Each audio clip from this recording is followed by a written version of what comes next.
അസ്സലാമലൈക്കും വറഹ്മത്തുള്ളാഹി വബറകാതുഹു. പ്രിയപ്പെട്ടവരെ, ളുഹാ നിസ്കാരത്തിനെ പറ്റി വളരെ ലളിതമായ ഒരു അവതരണമാണ് ഇന്ന് നമ്മൾ പഠിക്കാൻ പോകുന്നത്. നമ്മുടെ ജീവിതത്തിൽ പലപ്പോഴും പല പ്രയാസങ്ങളും നമുക്ക് ഉണ്ടാവാറുണ്ട്. നമ്മൾ വലിയ മനസ്സമാധാനം സന്തോഷവും ഉണ്ടാകണം എന്ന് ആഗ്രഹിക്കുന്നവരാണ്. നമ്മൾ ളുഹാ നിസ്കാരം പതിവാക്കുക. ളുഹാ നിസ്കരിച്ചിട്ട് ഇവിടെ പറയുന്ന ദിക്റുകളും ദുആകളും നിങ്ങൾ പതിവാക്കുക. വലിയ മാറ്റം നമ്മുടെ ജീവിതത്തിൽ ഉണ്ടാകും ഇൻഷാ അല്ലാഹ്. ളുഹാ നിസ്കാരം തനിച്ചാണ് നിസ്കരിക്കേണ്ടത്, ജമാഅത്തായിട്ട് നിസ്കരിക്കാൻ പാടില്ല. പുരുഷന്മാരാണെങ്കിൽ പള്ളിയിൽ പോയി നിസ്കരിക്കാൻ ശ്രമിക്കുക. സ്ത്രീകൾ വീട്ടിൽ തന്നെ നിസ്കരിക്കണം. ളുഹാ നിസ്കാരത്തിൻ്റെ സമയം സൂര്യൻ ഉദിച്ച് 20 മിനിറ്റ് കഴിഞ്ഞതിന് ശേഷമാണ് ളുഹാ നിസ്കരിക്കേണ്ട സമയം ആരംഭിക്കുന്നത്. ഈ സമയം മുതൽ നിലകൊള്ളുന്നത് ഉച്ചവരെയാണ്. ളുഹാ നിസ്കാരം സാധാരണ നിസ്കാരത്തിൻ്റെ രൂപം തന്നെയാണ്. ളുഹാ സുന്നത്ത് നിസ്കാരമായതുകൊണ്ട് അവിടെ ബാങ്കും ഇക്കാമത്തും ഒന്നും സുന്നത്തില്ല.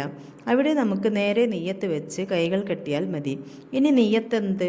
ളുഹാ എന്ന 2 റക്അത്ത് സുന്നത്ത് നിസ്കാരം അല്ലാഹു തആലാക്ക് വേണ്ടി ഞാൻ നിസ്കരിക്കുന്നു എന്ന രൂപത്തിൽ നിയ്യത്ത് വെക്കുക.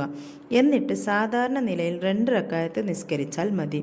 ചുരുങ്ങിയത് 2 റക്അത്താണ്, എന്നാൽ പരിപൂർണമായാൽ 8 റക്അത്താണ്. എന്നാൽ ചുരുങ്ങിയത് 2 റക്അത്താണ്. 2 റക്അത്ത് ളുഹാ നിസ്കരിക്കാൻ എല്ലാവരും പതിവാക്കുക, ശ്രമിക്കുക. പറ്റുന്നവർ 4ഓ 8ഓ നിസ്കരിക്കാം. ളുഹാ നിസ്കാരത്തിൽ ശ്രദ്ധിക്കേണ്ട ഒരു വിഷയം, സുന്നത്ത് നിസ്കാരമാണെങ്കിൽ വജ്ജഹത്ത് ഓതൽ സുന്നത്താണ്. വജ്ജഹത്ത് ഓതി ഫാത്തിഹ ഓതുക. ഫാത്തിഹയ്ക്ക് ശേഷം ആദ്യത്തെ റക്അത്തിൽ സൂറത്ത് വസ്സംസ് വല്ലുഹായും പിന്നീട് കുൽ യാ അയ്യുഹൽ കാഫിറൂൻ എന്ന 2 സൂറത്തും ആദ്യത്തെ റക്അത്തിൽ ഓതുക. രണ്ടാമത്തെ റക്അത്തിൽ സൂറത്ത് വല്ലുഹായും സൂറത്ത് ഇഖ്ലാസും ഓതുക. ഈ സൂറത്തുകൾ ഓതുന്നതിൽ വലിയ മഹത്വമുണ്ട്. എന്നാൽ ഇത് ഓതാൻ അറിയാത്തവർ നിങ്ങൾക്ക് അറിയുന്ന ഏത് സൂറത്തും നിങ്ങൾക്ക് ഓതാം. ളുഹാ നിസ്കാരം പൂർത്തിയായതിനു ശേഷം സലാമെല്ലാം വീട്ടിയതിനു ശേഷം നമ്മൾ ദുആ ചെയ്യുക. നമ്മളുടെ ആഗ്രഹങ്ങളെല്ലാം പറഞ്ഞ് അള്ളാഹുവിനോട് ചോദിക്കുക.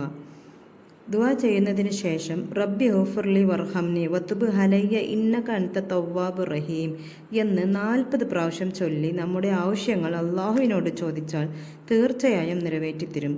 ഈ വീഡിയോ കാണുന്ന നിങ്ങൾ ളുഹാ നിസ്കരിച്ച് പതിവാക്കി നോക്കുക. ഇൻഷാ അല്ലാഹ് നമ്മുടെ ജീവിതത്തിൽ വലിയ സന്തോഷം ഉണ്ടാകും. അള്ളാഹു തൗഫീഖ് നൽകി അനുഗ്രഹിക്കുമാറാവട്ടെ. ആമീൻ.